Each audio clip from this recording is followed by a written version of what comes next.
Hello everyone. जय श्री श्याम। कैसे हैं आप लोग सभी? उम्मीद करती हूँ बहुत अच्छे होंगे और अपनी पढ़ाई को बहुत अच्छे से कर रहे होंगे। मैं पायल अग्रवाल वेलकम करती हूँ आपका लेट्स स्टडी राजस्थान पर। जैसा कि अब आप लोगों को पता है कि बहुत ही कम दिन बचे हैं अब हमारे पास सीईटी ग्रेजुएशन के लिए। हालांकि सीईटी 12th लेवल के लिए हमारे पास वक्त है अभी, बट सीईटी ग्रेजुएशन के लिए हमारे पास हार्डली 20 से 22 दिन रह गए हैं। ठीक है, ज्यादा टाइम नहीं रहा है अब। ठीक है, तो अब हमें किस तरह से इसको अच्छे से एग्जाम को प्रिपेयर करना है। तो देखिए, फ्री एमसीक्यूज क्लास चला रही हूँ। 15 मिनट में हम लोग 50 क्वेश्चंस कंप्लीट कर लेंगे, वो भी इंडियन ज्योग्राफी के। ऐसे ही हम लोग शुरू करेंगे राजस्थान का ज्योग्राफी और हिस्ट्री आर्ट एंड कल्चर। ठीक है, 20 दिन में काफी कुछ हम लोग कर लेंगे। Don't worry about it. ये रिकॉर्डेड वीडियो है इसीलिए ताकि आपका टाइम बच सके।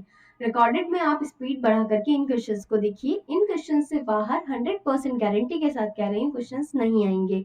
इंडियन ज्योग्राफी आपकी बहुत अच्छे से हो जाएगी। ठीक है, चलिए बढ़ते हैं फर्स्ट क्वेश्चन की ओर। ठीक है, फर्स्ट क्वेश्चन है हमारा, भारत आकार में किस प्रकार का है। मतलब आपसे पूछा जा रहा है भारत जो विश्व के बेसिस पर, ठीक है, दुनिया का 5वां सबसे बड़ा देश है, दुनिया का 6ठा सबसे बड़ा देश है, दुनिया का 7वां सबसे बड़ा देश है, या दुनिया का इनमें से कोई भी नहीं। सो स्टूडेंट, इसका आंसर मैं बताती हूँ आपको। यह दुनिया का 7वां सबसे बड़ा देश है। ठीक है, ये हमारे पूरे वर्ल्ड में भारत जो इंडिया है हमारा 7th लार्जेस्ट कंट्री है। ठीक है स्टूडेंट, सबसे पहले की अगर हम बात करें तो सबसे बड़ा है आपका रूस। रूस के बाद में आपका आ जाता है कनाडा। कनाडा के बाद में संयुक्त राज्य अमेरिका। नेक्स्ट हम बात करेंगे स्टूडेंट चीन। नेक्स्ट है आपका ब्राजील। ब्राजील के बाद है आपका ऑस्ट्रेलिया। आई नो हैंडराइटिंग आपको समझ में नहीं आ रही होगी, पर प्लीज कोशिश करना, मैं जो बोल रही हूँ वो आप सुन लो। ठीक है, तो इन सब के बाद में हमारा आता है 7वें नंबर पर भारत। ठीक है, नेक्स्ट क्वेश्चन है, जनसंख्या तथा क्षेत्रफल की दृष्टि से भारत का स्थान विश्व में क्रमशः है। मतलब जहां आपके क्रमशः पूछ लिया जाता है, मतलब आपको सबसे पहले जनसंख्या बतानी है, फिर क्षेत्रफल बताना है। ठीक है, अभी अभी हमने क्षेत्रफल एरिया वाइज तो अभी देखा है हमने, तो बट ऑब्वियस है हमारा फर्स्ट ऑप्शन तो बिल्कुल गलत हो जाएगा, दूसरा और चौथा नहीं। दूसरे पे हम लोग थोड़ा सोच सकते हैं, तीसरा भी हमारा बिल्कुल गलत हो जाएगा, और चौथे पे भी हम सोच सकते हैं। ठीक है, तीसरा और सातवां अकॉर्डिंग टू क्षेत्रफल क्या था, सातवां था, और वैसे जनसंख्या की दृष्टि से दूसरा। सो ऑप्शन नंबर डी बिल्कुल करेक्ट हो जाएगा। चलिए बढ़ते हैं नेक्स्ट क्वेश्चन की ओर। भारत का कुल क्षेत्रफल दुनिया के क्षेत्रफल का लगभग कितना प्रतिशत है? ठीक है, सारे प्रीवियस ईयर क्वेश्चन पेपर है। 1.8, 2.4, 2.8 एंड 3.2। सो स्टूडेंट, अगर हम इस क्वेश्चन की बात करें तो इसका करेक्ट आंसर हो जाएगा 2.4। मतलब अगर एग्जैक्ट ही बात करेंगे 2.43% जो है हमारा भारत ऑक्यूपाइड करता है विश्व में। ठीक है स्टूडेंट्स, नेक्स्ट क्वेश्चन है हमारा, भारत का अक्षांशीय व देशांतरीय विस्तार क्या है? 8 डिग्री 6 मिनट उत्तरी, 37 डिग्री, ये डिग्री हो जाएगा प्लीज करेक्टेड, डिग्री 4 मिनट उत्तरी अक्षांश व 68 डिग्री 7 मिनट पूर्वी देशांतर, 97 डिग्री 25 मिनट पूर्वी देशांतर। 8 डिग्री ओके, ऑप्शंस आप लोग खुद से पढ़ लेना बिकॉज इसमें टाइम कंज्यूम होगा। मैं आपको करेक्ट आंसर बता देती हूँ। Option number B 8 degree 4 minute उत्तरी अक्षांश से 37 डिग्री 6 मिनट उत्तरी अक्षांश व 68 डिग्री 7 मिनट पूर्वी देशांतर से 97 डिग्री 25 मिनट पूर्वी देशांतर। ठीक है, अभी हम बात कर, भारत का देशांतरीय विस्तार लगभग है 31 डिग्री, 30 डिग्री, 27 डिग्री, 28 डिग्री। तो अब आपसे पूछा जा रहा है जो आपका देशांतरीय विस्तार था स्टूडेंट 68 डिग्री 7 मिनट से पूर्वी से लेकर के 97 डिग्री 25 मिनट पूर्वी। ठीक है, तो आपको इनका डिफरेंस बताना है। तो इनके डिफरेंस की अगर हम बात करें तो 30 डिग्री का करेक्ट आंसर हो जाएगा। नेक्स्ट क्वेश्चन है, निम्नलिखित में से भारत की अधिकतम उत्तरी अक्षांश क्या है? 35 degree 6 minute, 37 degree 8 minute, 37 degree 6 minute, 8 degree 4 minute. देखिए अभी अभी मैंने बताया है आपको 8 डिग्री 4 मिनट उत्तरी अक्षांश से 37 डिग्री 6 मिनट उत्तरी अक्षांश पर हमारा भारत है। ठीक है, तो इसका करेक्ट आंसर हो जाएगा option number C 37 degree 6 minute. Bharat की मुख्य भूमि की देशांतर 68 डिग्री 7 मिनट पूर्वी तथा डैश के बीच फैली हुई है। मतलब आपसे पूछा जा रहा है कि 68 डिग्री 7 मिनट से लेकर के कहां तक हमारी पूर्वी देशांतर है। तो ऑप्शन नंबर सी यहाँ पर बिल्कुल करेक्ट हो जाएगा, 97 डिग्री 25 मिनट पूर्वी देशांतर। ओके, नेक्स्ट क्वेश्चन है, भारत का उत्तर दक्षिण विस्तार कितना है। उत्तर से दक्षिण की ओर विस्तार पूछा गया है, मतलब आपका ये वाला विस्तार पूछा गया है कि कितना है। 3,122 kilometre, sorry for that, 3,344 kilometre, 3,214 kilometre और 3,426 किलोमीटर। तो ये आपको बताना होगा कि उत्तर से दक्षिण का विस्तार कितना है। तो स्टूडेंट अगर हम बात करें तो ऑप्शन नंबर सी यहाँ पर बिल्कुल करेक्ट हो जाएगा, 3,214 किलोमीटर आपका क्या है, उत्तर से दक्षिण है। अब आपको कमेंट बॉक्स में बताना होगा पूर्व से पश्चिम का विस्तार। ठीक है, नेक्स्ट क्वेश्चन की अगर हम बात करें, भारत के पूर्व से पश्चिम तथा उत्तर से दक्षिण के विस्तार में अंतर कितना है। अभी अभी देखिए हमने पढ़ा है 3,214 किलोमीटर उत्तर से दक्षिण है, ठीक है, पूर्व से पश्चिम।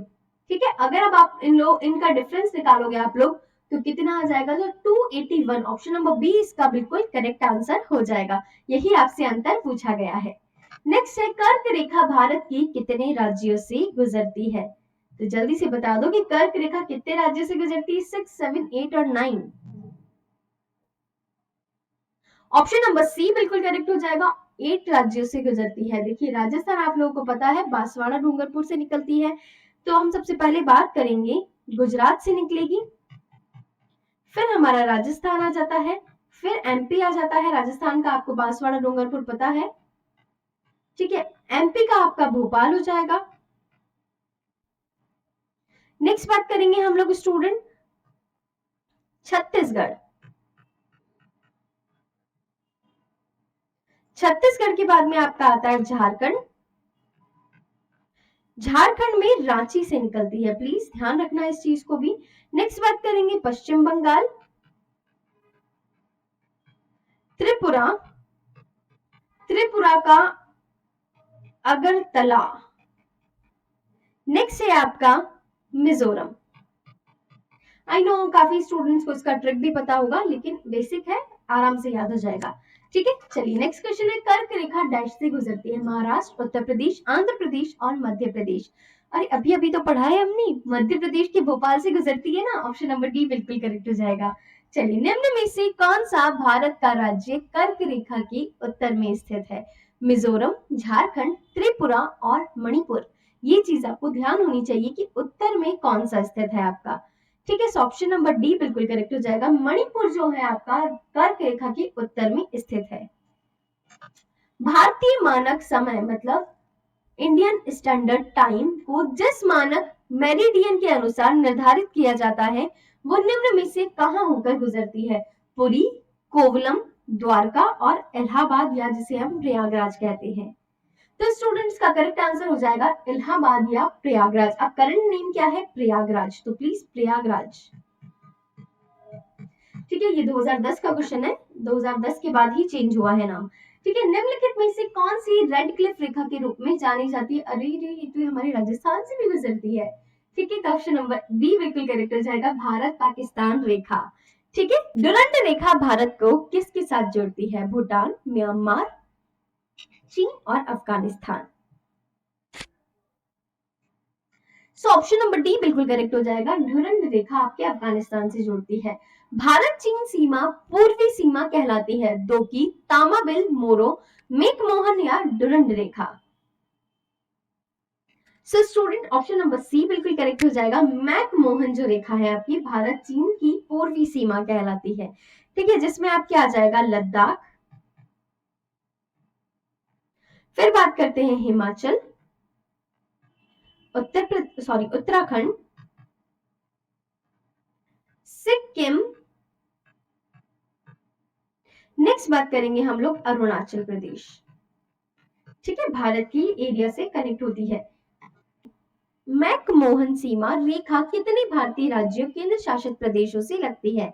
7, 4, 5 और 6। अरे अभी अभी बताया है ये तो मैंने, बिल्कुल 5 राज्यों से। कौन कौन से हो जाएंगे, लद्दाख, हिमाचल प्रदेश, उत्तराखंड, सिक्किम, अरुणाचल प्रदेश।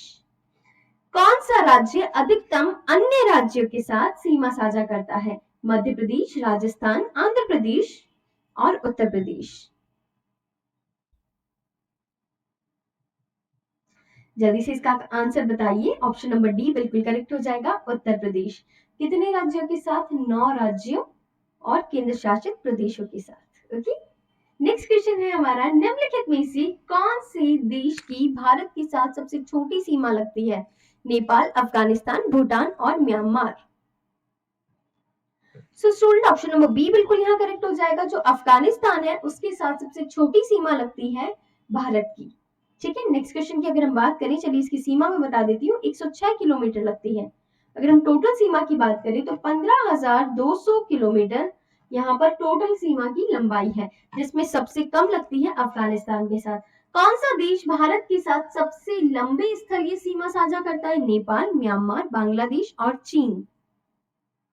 सो स्टूडेंट ऑप्शन नंबर सी यहाँ पर बिल्कुल करेक्ट हो जाएगा। जो बांग्लादेश है सबसे ज्यादा लंबी स्थलीय सीमा बनाता है, वो है आपकी 4,996.7 किलोमीटर। ओके, नेक्स्ट क्वेश्चन पे बात करते हैं। भारत के निम्नलिखित में से कौन से राज्य की सीमा बांग्लादेश के साथ संयुक्त नहीं होती है? मेघालय, त्रिपुरा, पश्चिम बंगाल और नागालैंड।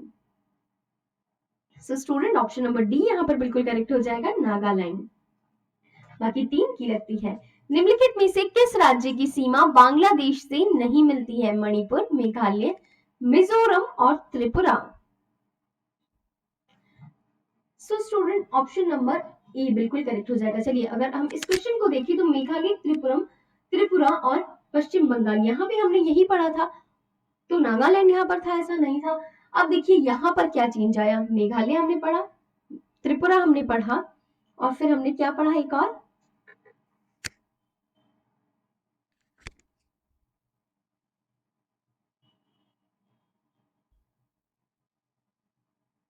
चलिए क्वेश्चन नंबर 22 की बात करते हैं। निम्नलिखित में से किस राज्य की सीमा बांग्लादेश से नहीं मिलती है? मणिपुर, मेघालय, मिजोरम और त्रिपुरा। देखिए पहले हमने पढ़ा था नागालैंड की नहीं मिलती है, वहां हमने पश्चिम बंगाल, मेघालय और त्रिपुरा पढ़ा था। अभी हम पढ़ रहे हैं मेघालय, मिजोरम और त्रिपुरा, इन तीनों की तो लगती है, मणिपुर की नहीं लगती है। चलिए नेक्स्ट क्वेश्चन है, 3 और से भारत का जो प्रदेश बांग्लादेश से घिरा हुआ है? त्रिपुरा, मेघालय, असम और मिजोरम। सो स्टूडेंट ऑप्शन नंबर ए बिल्कुल करेक्ट हो जाएगा, त्रिपुरा। कौन से भारतीय राज्य की अधिकतम सीमा म्यांमार से स्पर्श होती है? मणिपुर, अरुणाचल प्रदेश, मिजोरम और Nagaland. So student option number B यहाँ पर करेक्ट हो जाएगा, अरुणाचल प्रदेश। निम्नलिखित में से कौन सा भारतीय राज्य म्यांमार के साथ अंतरराष्ट्रीय सीमा साझा नहीं करता है? अरुणाचल प्रदेश, मिजोरम, त्रिपुरा और मणिपुर। सो ऑप्शन नंबर 3 बिल्कुल यहाँ पर करेक्ट हो जाएगा, त्रिपुरा। नेपाल के पड़ोसी भारतीय राज्यों का युग्म है? सिक्किम, भूटान, सिक्किम, बिहार, आसाम, बिहार, उत्तर प्रदेश और हरियाणा।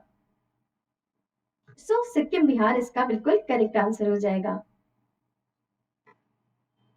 नेपाल की सीमा को स्पर्श करने वाले राज्य अगर मैं आपको बताना चाहूं तो क्या हो जाएंगे आपके? उत्तराखंड हो जाएगा एक तो, ठीक है। उत्तराखंड के बाद उत्तर प्रदेश, बिहार, सिक्किम हमने अभी अभी पढ़ा, बिहार और सिक्किम तो हमने इस क्वेश्चन में पढ़ ही लिया, और फिर आ जाता है आपका पश्चिम बंगाल। देखिए थोड़ा सा मैं डिटेल में पढ़ा रही हूँ इसीलिए ये लेक्चर लंबा हो जाएगा। में स्थल से घिरा राज्य है बिहार, उड़ीसा, कर्नाटक और केरल। चारों ओर से स्थल से घिरा है। सो ऑप्शन नंबर ए बिहार। भारत का कौन सा राज्य 3 ओर से नेपाल, चीन तथा भूटान से घिरा है? पश्चिम बंगाल, अरुणाचल प्रदेश, सिक्किम और Meghalaya. So student option number C बिल्कुल करेक्ट हो जाएगा, सिक्किम।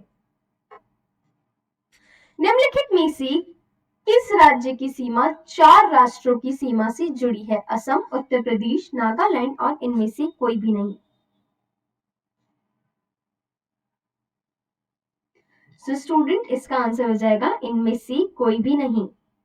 ठीक है, बढ़ते हैं नेक्स्ट क्वेश्चन की ओर। कौन सा राज्य अपनी अंतरराष्ट्रीय सीमा बांग्लादेश और म्यांमार के साथ साझा करता है? त्रिपुरा, असम, मिजोरम और Meghalaya. So option number C बिल्कुल करेक्ट हो जाएगा, मिजोरम।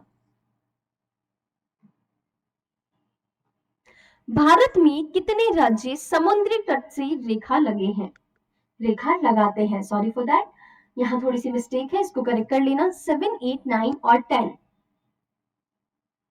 सो स्टूडेंट मैं आपको बता दूं, ऑप्शन नंबर सी बिल्कुल करेक्ट हो जाएगा, 9। गुजरात, महाराष्ट्र, गोवा, कर्नाटका, देन हम लोग बात करेंगे तमिलनाडु, आंध्र प्रदेश, उड़ीसा और पश्चिम बंगाल। नेक्स्ट क्वेश्चन है, भारतीय समुद्री तट रेखा की लंबाई कितनी है? 6500.3 किलोमीटर, 7516.6 किलोमीटर, 5100.5 किलोमीटर और इनमें से कोई भी नहीं। सो स्टूडेंट इसका करेक्ट आंसर हो जाएगा ऑप्शन नंबर बी, 7516.6 किलोमीटर, जो 9 राज्यों से और 4 केंद्र शासित प्रदेशों से लगती है। 9 राज्य अभी मैं बता चुकी हूँ, केंद्र शासित प्रदेश आप खुद बताएंगे। डोटा बेट्टा चोटी स्थित है अन्नामलाई पहाड़ियों में, नीलगिरी पहाड़ियों में, विंध्याचल श्रेणी में और सतपुरा श्रेणी में। देखिए नीलगिरी की सबसे उच्चतम पहाड़ी है ये, ऑप्शन नंबर बी बिल्कुल करेक्ट हो जाएगा, डोटा बेट्टा।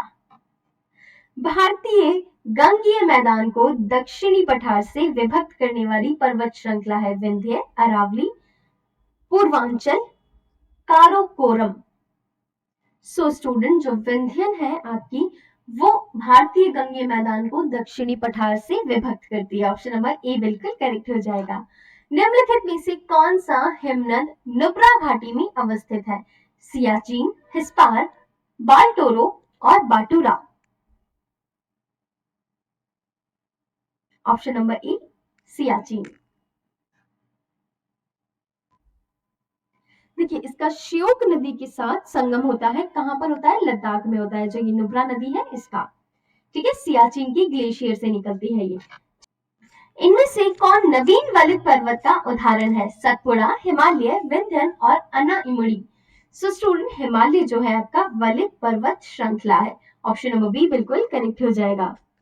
टर्शर युग का है ये, तो आपको पता होगा कि यह आपका क्या है, नवीनतम है फर्स्ट ऑफ ऑल, और ये वलित पर्वत श्रेणी में आता है। सबसे प्राचीनतम आपकी अरावली पर्वत श्रृंखला है। ठीक है,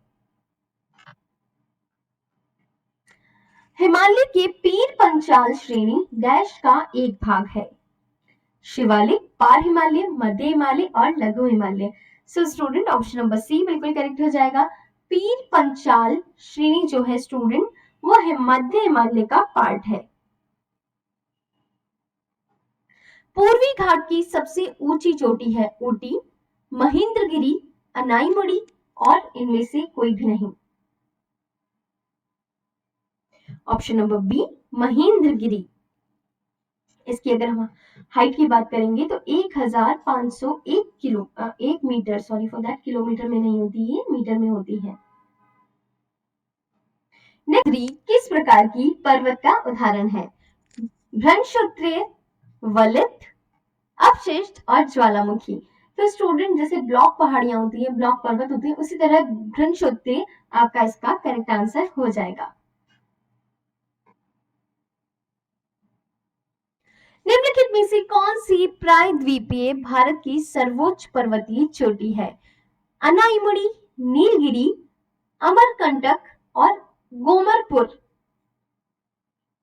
सो ऑप्शन नंबर ए बिल्कुल करेक्ट हो जाएगा, अनाईमुड़ी।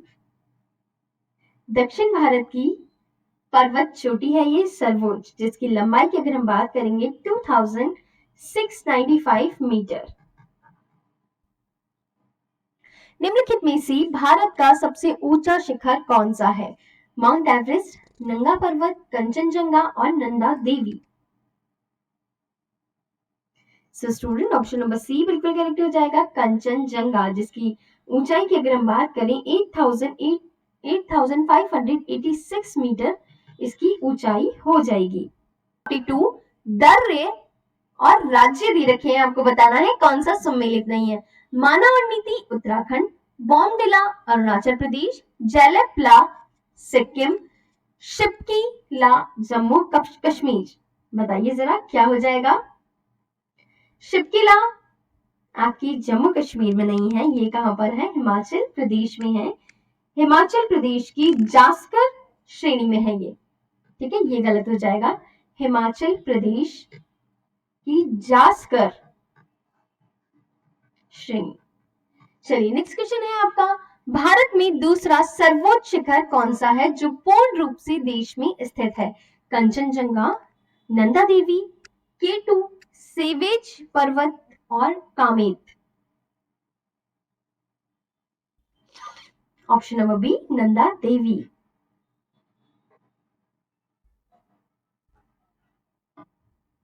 नंदा देवी स्थित है आसाम हिमालय, हिमाचल हिमालय में, कश्मीर हिमालय में और कामाऊ हिमालय में। बताइए जरा कौन से हिमालय में ये स्थित है। सो स्टूडेंट ऑप्शन नंबर डी बिल्कुल करेक्ट हो जाएगा, कामाऊ हिमालय में यह स्थित है। 45 डफला में मिरी पहाड़ियां स्थित है, नागालैंड में, अरुणाचल प्रदेश में, मणिपुर में और असम में। देखिए स्टूडेंट, डफला जो पहाड़ियां हैं, इस क्वेश्चन का आंसर थोड़ा सा टिपिकल है। डफला पहाड़ियां आपके अरुणाचल प्रदेश और असम की सीमा में है, सीमा पर है। देखिए जो डफला जो जनजाति है वो यहाँ पर निवास करती है। और मिरी पहाड़ियों की अगर हम बात करें तो मिरी पहाड़ियां आपकी अरुणाचल प्रदेश में है। तो अगर हम इस क्वेश्चन का आंसर देखिए तो ऑप्शन नंबर बी बिल्कुल करेक्ट हो जाएगा। क्वेश्चन नंबर 46, माउंट एवरेस्ट एक भाग है म्यांमार का, भारत का, तिब्बत का और नेपाल का। सो स्टूडेंट माउंट एवरेस्ट आपके नेपाल का एक भाग है। भारतीय सीमा पूर्व से पश्चिम की ओर स्थित दर्रों को सुव्यवस्थित करना है आपको। डीफ, जेलिपला, नीति, रोहतांगला, जेलिपला। ठीक है, ऑप्शंस आप लोग खुद पढ़िए, मैं आपको करेक्ट आंसर बता देती हूँ। सो ऑप्शन नंबर ए बिल्कुल करेक्ट हो जाएगा, दीफ, जेलिपला, नीति और रोहतांगला। 48 देहरादून, कोटलीदून और पाटलीदून स्थित है, हिमाद्री हिमाचल के मध्य, हिमाचल व शिवालिक के मध्य, शिवालिक के दक्षिण भागों में और हिमाद्री के उत्तरी भागों में। जल्दी से इसका आंसर कर दो। सो स्टूडेंट इसका बिल्कुल करेक्ट आंसर हो जाएगा हिमाचल व शिवालिक के मध्य। नेक्स्ट क्वेश्चन की अगर हम बात करें, क्वेश्चन नंबर 49, निम्नलिखित में से कौन सा पूर्वांचल पहाड़ियों का एक भाग है। पटकाई, नीलगिरी, मलयगिरी और धौली। सो स्टूडेंट ऑप्शन नंबर ए पटकाई इसका करेक्ट आंसर हो जाएगा। सो लास्ट क्वेश्चन है आपका, ध्रुवीय क्षेत्र से बाहर सबसे बड़ा हिमानी भारत में स्थित है। सियाचिन, हमसपाल, वियाफो, बाल्टोरो। सो स्टूडेंट इसका करेक्ट आंसर हो जाएगा सियाचिन। सो स्टूडेंट मैं उम्मीद करती हूँ आप लोगों को बहुत अच्छे से सेशन अच्छा लगा होगा। आज थोड़ा सा लंबा इसीलिए हो गया है क्योंकि मैंने थोड़ा सा इंट्रो बताया है कि हम इस सीरीज में क्या करने वाले हैं। ठीक है, तो आप लोग बने रहिए इसी तरह से। पूरा आपको भूगोल और कोशिश करूंगी इतिहास भी आपको कंप्लीट करवा दूं। ठीक है students, thank you so much for watching this class. Bye bye, take care, मिलते हैं नेक्स्ट क्लास में। जय श्री श्याम।